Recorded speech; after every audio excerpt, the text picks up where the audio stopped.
Hello everyone, I hope you're doing well today. I was thinking recently about how I may be entering a new phase of life which is teaching me some deep lessons, very wise lessons on offer in my life at the moment. It may be because I'm approaching 40 and that could be an epochal change in my life to shift away from the more dramatic death and rebirth of 30 to a more mature masculinity at 40, fatherhood, leadership, these sorts of roles. And in the run-up to this, I had some quite severe stomach issues, which really were challenging for me because, number one, they completely stopped me working out. I was in a lot of pain if I tried to work out. I went to the GP. For those in Britain, you'll know the NHS isn't exactly much help. So I was really on my own and they couldn't offer any help at all. And when I look back, I can see I was really imbalanced around work and around working out. I don't think I was massively spiritually unbalanced, but I might say I was a little bit unconscious, if you like, of what my true role in the world was. And it was creating a lot of pain, which I think I was somewhat unconscious to, which then was manifesting physically. However, the first thing to say with all of this is it's been a massive lesson, which I hope can help you out there in some way. And one thing that I had to learn quite quickly when the working out stopped was life is trying to teach me something here. Now, as I say, when I hit around 30, a lot of challenges, real death and rebirth experience, very profound, changed my life. You know, like my soul came alive, if you will, put me on the spiritual journey. And one thing that came with that was an understanding that I needed some external discipline in order to maintain a healthy vehicle for my spirit, for my soul. And for me, that was in the gym and in running and kickboxing and all these sorts of things, which I deeply enjoyed. Of course, they are a healthy way to expend energy. They get stress moving around and out of the body, and you're in good shape on top of that, as well as having those classic masculine challenges of overcoming tough, could be a sparring session, it could be a weightlifting, whatever it is. It provides a bit of that challenge, which I think is really good for the masculine soul. And on top of that, I if I'm really honest, I think it kept me out of trouble to a large extent as well. When you have that regular routine and you're in the gym, every other day, then I've got to be ready for that session, and after this session I've got to refuel properly, have a good night's sleep. So the lifestyle's very, very healthy. So taking that away really knocked me out of my flow. And I thought, I don't really know what to do with myself because I've had this for so long. I mean, I've been doing it for 9 years or so. So at that point, I was thinking almost, I don't really know where I'm supposed to go and what I'm supposed to do with this free time. And of course, the devil makes work for idle hands, as the saying goes. So I had to be very spiritually aware to think, what is going on here? And the first thing I think I could garner from it was almost the lesson that life is telling me to slow down. The body is saying too much. We need a break. What I needed a break from, I wasn't quite sure at that point. But over the months that have gone by since then, I was able to slowly figure it out. And the first thing I learned from a good friend was, and he's an athlete actually, this friend, that I was working out too hard. And given this guy's an athlete, obviously I could take him as a voice of authority who understands about working out. And he was saying, when he works out, he's looking for more maintenance training. He never goes to complete burnout because, that could impact his workouts down the line, or his body might get too tired and so on. And I thought, well, this is really helpful because I've always had that mentality of, I wouldn't say every session smash it, but always trying to be lifting, always pushing, that personal best, all that sort of stuff. And I realised that's a sort of fake vitality, if you will, that I'd somewhat, or maybe a darker part of me, had secretly sewed into my thinking. And I wasn't conscious enough to see it. So what I'm saying is, in my limited thinking, I thought, well, if I keep smashing it, I'm doing the right thing. I'm trying, I'm showing up, I'm showing I'm keen, I'm showing I'm eager. I'm not doing the wrong thing, which is sitting around and being idle. However, in that, I don't think I saw that I was losing balance. And that isn't me saying, don't work out. I work out again now, but I've taken a really different approach and I felt so much better for it. I'm not looking to smash it in every session. I'm not looking to compete. I'm not looking to show off to anyone. I'm looking to do my own thing and go with my body and go with the flow therein, where I feel that vitality flowing in every area of life. And it has really been helpful for me to approach it in that way. Now, again, I'd say if you're 24, you maybe don't need to take that approach because your body might be able to recover in a way that you can't when you're 39. So maybe you can embrace it. And I did that in my late 20s. I really smashed the gym. And I looked quite big and strong, and I enjoyed it for what it was. But I always knew I'm not going to be able to do this forever. At that point, I didn't have a family. I basically had work, and I had working out as well as chasing the ladies at the weekends. But the point I'm making here is it may be a shift in my life that I just wasn't conscious to. But I also think, if I'm really honest, there was a lot of uncertainty I had around my career. Now, if you follow me on the main channel, you'll know it's somewhat controversial. It got a lot of views. It got a lot of attention. It got a lot of people who don't like you, letting you know in no uncertain terms they don't like you, and saying at times things which can go very far, not just about you, but about your family and so on. And you do think, do I want this? Do I want to be involved in this? But with the algorithm and the way of the modern internet, you can kind of get lost in the algorithm, chasing it because it's a new form of income. You want your business to grow and all this sort of stuff. So again, the essence of vitality can be secretly somewhat manipulated by what can really be an ego drive to want to perform or want to compete in the world rather than recognizing a deeper truth. And I was very lucky to have some good people I could reach out to. I remember speaking to Scott Mannion a bit about this. I've done some interviews with him. He's a very interesting guy, Christian mystic himself, who sort of moved away from mainline commentary. And he was very helpful with it, as well as another couple of fellas that I reached out to and spoke to. Mark Walsh, I did a podcast with him. He's got a new channel called Feral Philosophy. He gave me some good advice about just having 5 things that you won't say or boundaries for you. And bit by bit, I was realising there's something about the main channel that I'm losing. I'm losing myself in it a little bit.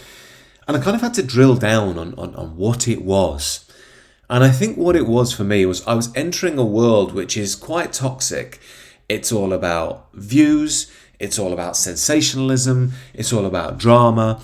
And while I think that political disagreement and philosophical disagreement is, of course, important and part of life, and you do have to address those dimensions, I could see that I was falling into a world and probably at times not helping myself.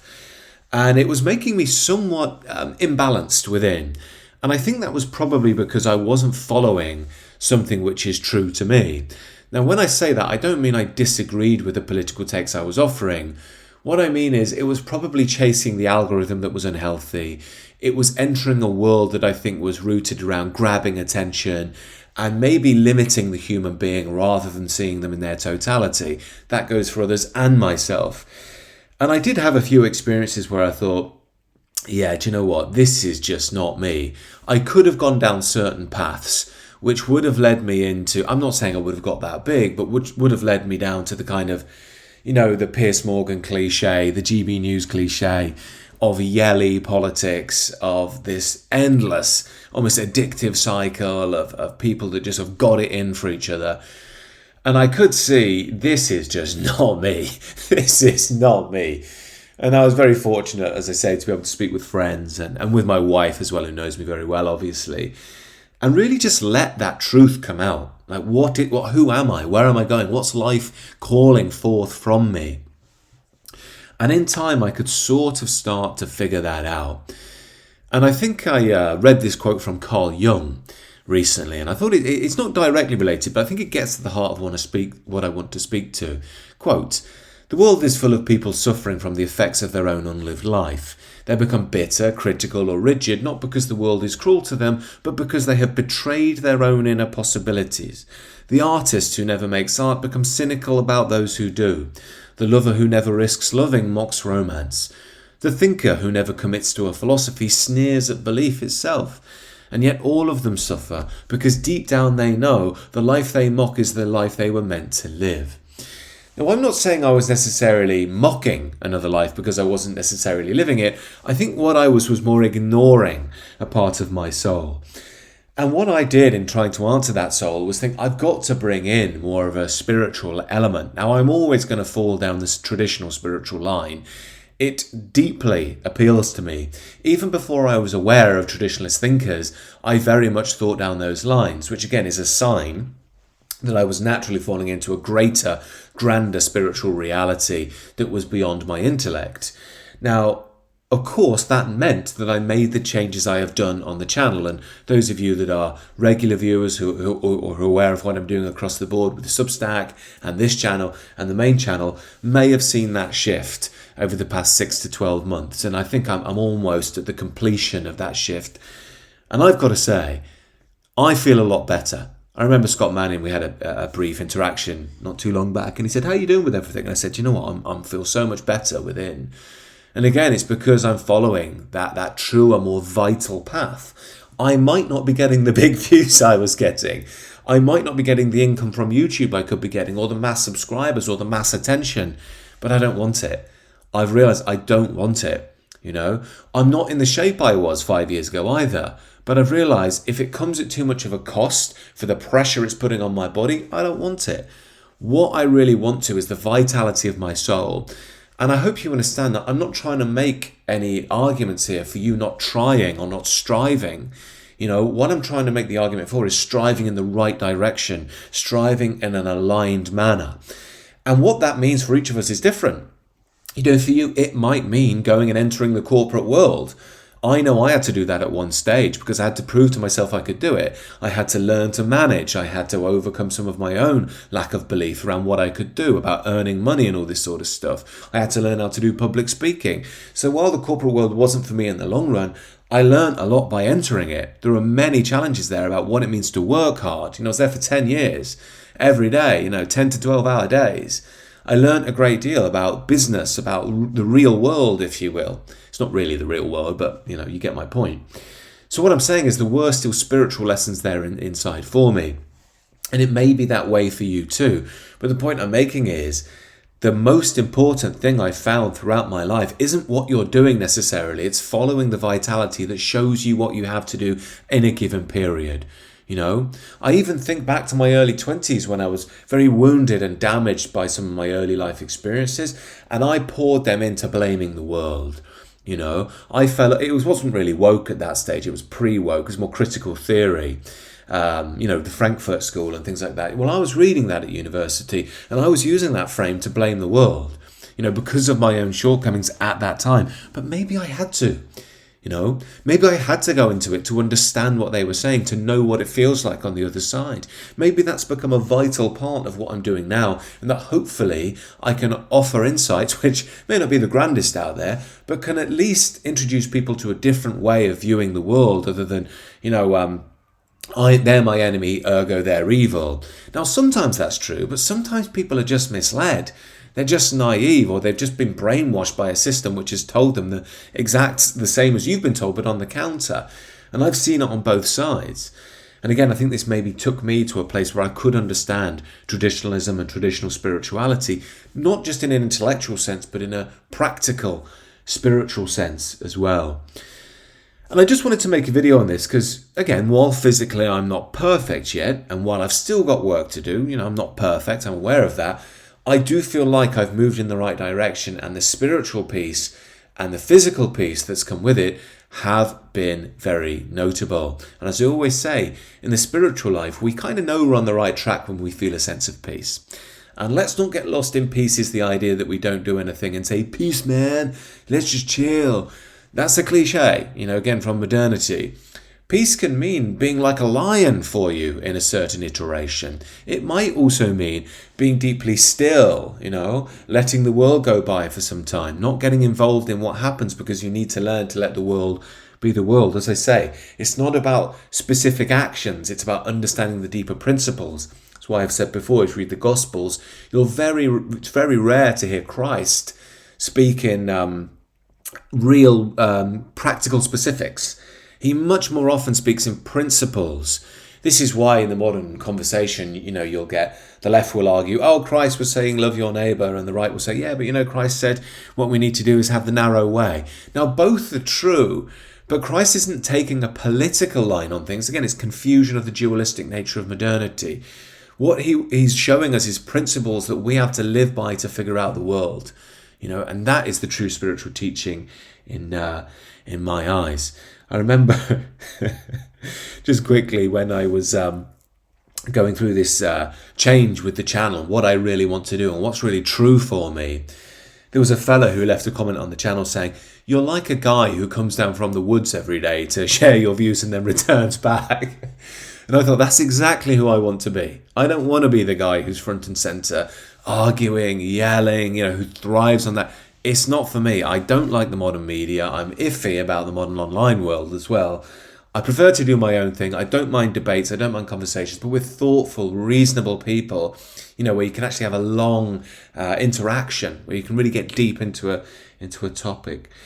So anyway, the point I'm making here, the core of this video, is the vitality. Where's our vitality? Because it's that which will guide us where we need to go.